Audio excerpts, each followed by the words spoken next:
Turning now to education matters. In just 18 days, students across the state will be back in school, and Governor Hutchinson is determined to keep schools open. Under the state constitution, schools must be open 5 days a week. That makes planning a little more difficult for some districts that were limiting in-person classes. But now education officials are monitoring the early issues of other states that have already started school. But the reality is, if these students are not at school, they're going to be doing something else. If they're not engaged in sports or band, they're going to be doing something else that could be just as risky behavior in terms of the virus. And so we're trying to put them in a better environment that can have proper guidelines and adult supervision, gives them that structure. As we approach the new school year, families are exploring other options than in-class learning. There is a growing trend. It's called learning pods. It's made up of small groups of kids about the same age learning together while socializing at home. It also helps parents who work during the day to find somewhere other than a school to take their kids.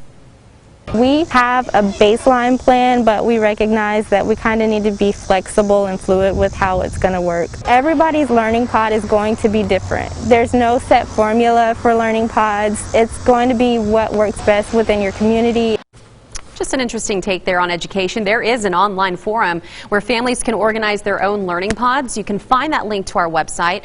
That's KARK.com.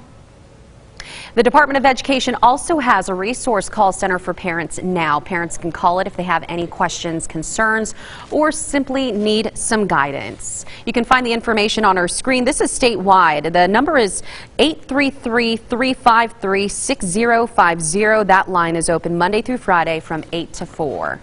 Let's get to more local news that matters this morning. We're going to start in Sherwood, where 2 police officers are recovering after helping firefighters rescue a woman from a burning house. This is where it happened. This happened on Linwood Drive. The Gravel Ridge Fire Department responded to that house fire there. By the time they got there, the officers had already busted out a window. A captain jumped through that window, grabbed the woman, and then passed her through the window to the officers. We don't know her condition, but the officers were treated for smoke inhalation.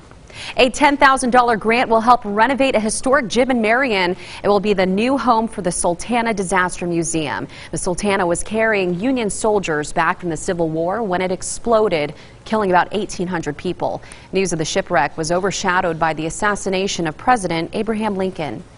The Big Dam Bridge 100 Tour is offering 2 options for riders this year. There's an in-person solo challenge and then the driveway challenge. The solo challenge allows cyclists to enjoy the route on their own. The driveway challenge is a virtual event that can be done anytime, any place. Registration will roll over to next year for free for cyclists that opt out of the events this year. And a new study to tell you about. Researchers in Arkansas show the pester power of kids can influence their families to eat healthier. Researchers at the U of A studied Head Start classrooms that offered We Inspire Healthy Eating lessons. Now, those lessons put an emphasis on the benefits of nutritious foods. They found that the more those kids pestered their parents, the more fruits and veggies the family ate.